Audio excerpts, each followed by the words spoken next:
Se ha dicho varias veces el cliché de que la mente es como un caballo salvaje. La primera vez que lo escuché fue a un sujeto que enseñaba meditación budista cerca de Avenida Mata con Carmen. Él decía que para llegar a la primera etapa de Samatha, que unifica y concentra la mente, era necesario encerrar en un corral a aquel caballo salvaje que era la mente. Posteriormente leí varias veces esta comparación, esta analogía con el caballo en portadas de libros de autoayuda y mindfulness. Y en realidad, a pesar de la dudosa credibilidad de estas últimas referencias y lo trillada que es la comparación, lo del caballo salvaje en realidad es bastante cierto. Y cuando este caballo salvaje corre más salvaje que nunca, es en aquellos momentos antes de dormir, en la cama, mirando el techo. El pensar antes de dormir es una de las pocas actividades que a lo largo de la vida uno siempre puede hacer. La privacidad de la conciencia permite la desinhibición de nuestros pensamientos y a su vez la oscuridad y la falta de estímulos distractores permiten que la imaginación o nuestra obsesión agarre vuelo, ya sea para bien o para mal. Bueno, es para mal cuando uno comienza a rumiar pensamientos recursivamente, pensamientos angustiantes, obsesivos o negativos. Obligadamente frente a ese escenario, si se tienen los medios para ello, uno prefiere apagarse lo más rápido posible, sumergirse en la oscuridad de la inconsciencia, aprovechar ese pequeño poder de cerrar ese ciclo llamado día con la ayuda de alguna píldora mágica o bien dejarse arrullar por el ruido blanco que produce la televisión encendida. Y sin duda es mejor apagarse porque nada bueno puede surgir de un caldo de cabeza nocturno. Inevitablemente, de tanto pensar cosas que no siempre uno quiere pensar, uno mismo termina cayéndose mal. Uno se enoja con esa voz interior, uno se siente agobiado o incomprendido por uno mismo. Carlos Caselli dijo que no tenía por qué estar de acuerdo con lo que piensa. Hay gente que hasta ahora se burla de la frase, y más que nada porque era futbolista, y conforme al esnovismo cultural, en general un futbolista jamás puede decir algo inteligente o profundo. Pero Carlos Caselli se refería a algo más complejo que una mera contradicción o a una inconsecuencia entre lo que se dice y lo que se hace. Carlos Caselli hablaba de la discrepancia en el diálogo interno, el deseo impulsivo o el rencor gutural que brota dentro de nosotros en ciertas ocasiones producen pensamientos y reflexiones y las inevitables contradicciones, porque pensamos cosas que no queremos pensar y también pensamos cosas que no queremos hacer.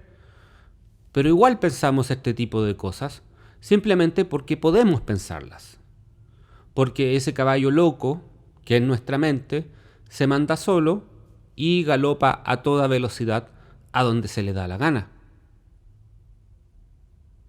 Sócrates, el filósofo de Atenas, no el futbolista que jugó en Corinthians, en el diálogo Hipias Mayor, le dice a su interlocutor que cuando vuelva a su hogar, Sócrates, lo espera un tipo muy desagradable, un tipo que siempre lo interroga, que es un pariente cercano y que vive en la misma casa. Sócrates habla de sí mismo, se refiere a él mismo cuando es interpelado por su mente, en aquel momento en que se encuentra sin distracciones, en un lugar de quietud, su hogar. Al igual que Caselli, Sócrates se refería a las divergencias de la mente, al enfrentamiento solitario con el yo, con la conciencia misma, al caldo de cabeza que nos espera a la noche para dejarse caer pegajosamente, activando esa recursividad de reflexiones preocupantes o ideas que atormentan. Sócrates dice que si se quiere pensar y estar en armonía con uno mismo, los dos que mantienen este diálogo pensante dentro de la conciencia de alguien deben estar en buena forma. Por ejemplo, ¿quién querría ser amigo y tener que convivir con un asesino? Casi nadie. Bueno, a menos que seas un monstruo de persona carente de conciencia y remordimientos como, no sé, un agente de la CNI o esos hueones perturbados que salen en ese documental llamado Act of Killing. Pero en fin, generalmente se puede evitar ser un asesino. Sin embargo, por otro lado, no siempre se puede evitar ser ansioso, ser pesimista, pensar cosas ambiciosas o ser invadido por otras pulsiones mentales poderosas que son las que nos cogotean en ese callejón mental que es la noche antes de dormir. Sin duda, debemos ser amigos de nosotros mismos, pero sabemos mejor que nadie que no siempre somos fáciles de tratar. Uno no puede evitar el sufrimiento o la molestia que produce el pensamiento de uno mismo. No hay nada que hacer al respecto. El pensar acompaña al vivir. En la noche, antes del sueño, el enfrentamiento con uno mismo es inevitable. Durante el día, uno existe para los demás, pero en la noche, antes de dormir, se existe para uno mismo. Es en la noche en donde especialmente uno se percata de que uno es más que uno. Uno mismo es como mínimo dos, porque como dijo Walt Whitman, somos inmensos y contenemos multitudes. Cada una de nuestras conciencias albergan diálogos internos constantemente. ¿Quién no ha considerado racionalmente que uno mismo está siendo catastrofista o le está dando color respecto a un tema? Pero aún así, uno no puede evitar pensar cosas catastróficas o colorientas.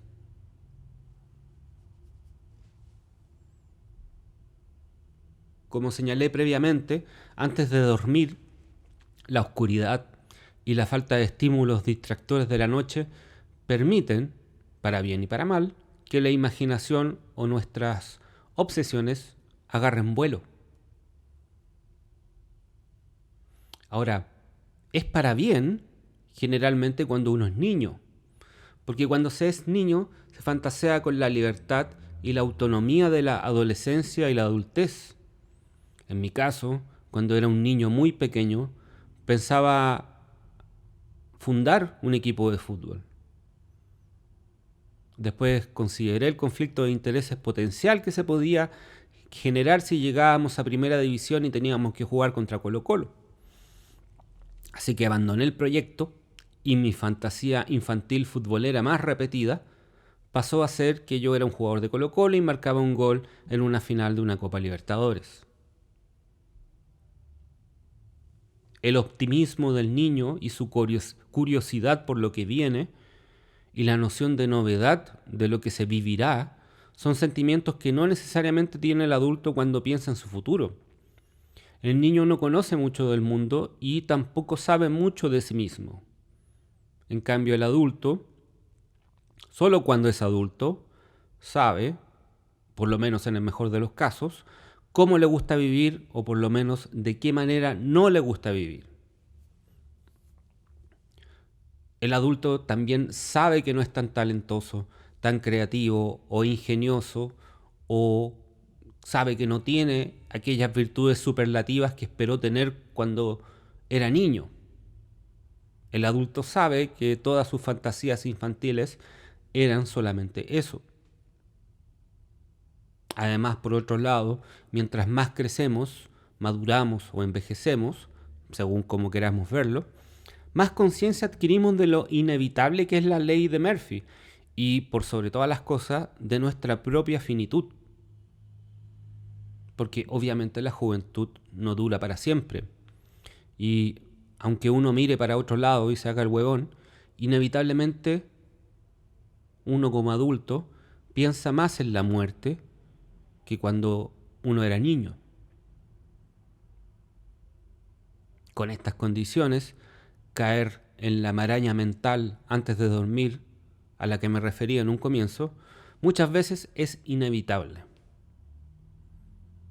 De hecho, hace unos años atrás me preocupaba bastante el hecho de que antes de dormir ya no podía pensar en otras vidas, imaginar otras circunstancias o aventuras o fantasías distractoras. Pero por suerte fue solamente una etapa.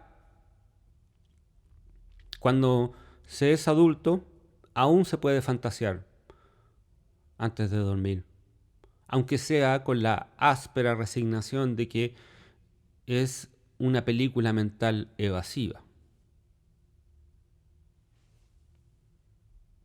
Se ha estudiado la actividad cerebral antes de dormir y se ha comprobado que es un muy buen momento para la creatividad, para desinhibirse, pensar, vivir otras vidas extrañas y ajenas. De hecho, muchas veces, por curiosidad o por una comodidad existencial, me gustaría que me gustaran ciertos tipos de vida, aun cuando uno es esclavo de su esencia y sabe que ciertos estilos de vida para uno son remotos, son ajenos a la forma de ser de uno mismo. Pero eso no obsta a que antes de dormir me he imaginado casándome en numerosas ocasiones con diferentes tipos de mujeres.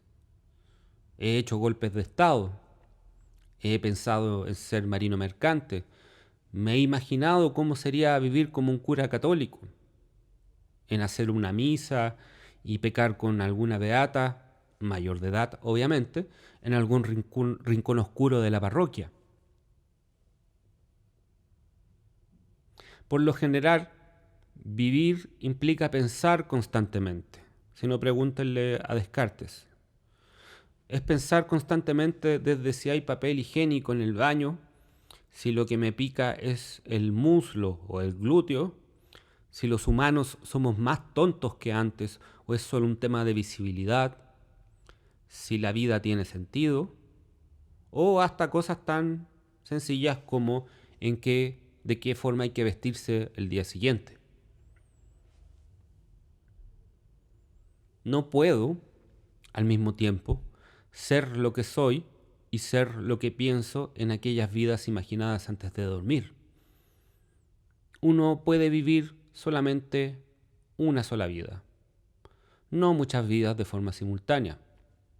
Ahora bien, si bien nuestra mente, como buen caballo salvaje, nos puede llevar al despeñadero de la angustia y al laberinto de la recursividad del pensamiento, también muchas veces nos puede llevar a la libertad que ofrece la creatividad de la imaginación, ir más allá del principio de la lógica e incluso ser otro individuo. Eso sí, siempre y cuando la amargura de nuestra vida adulta lo permita. Muchas gracias por escuchar estas ideas de bolsillo. Espero que estén muy bien, cuídense y hasta la próxima. Un abrazo.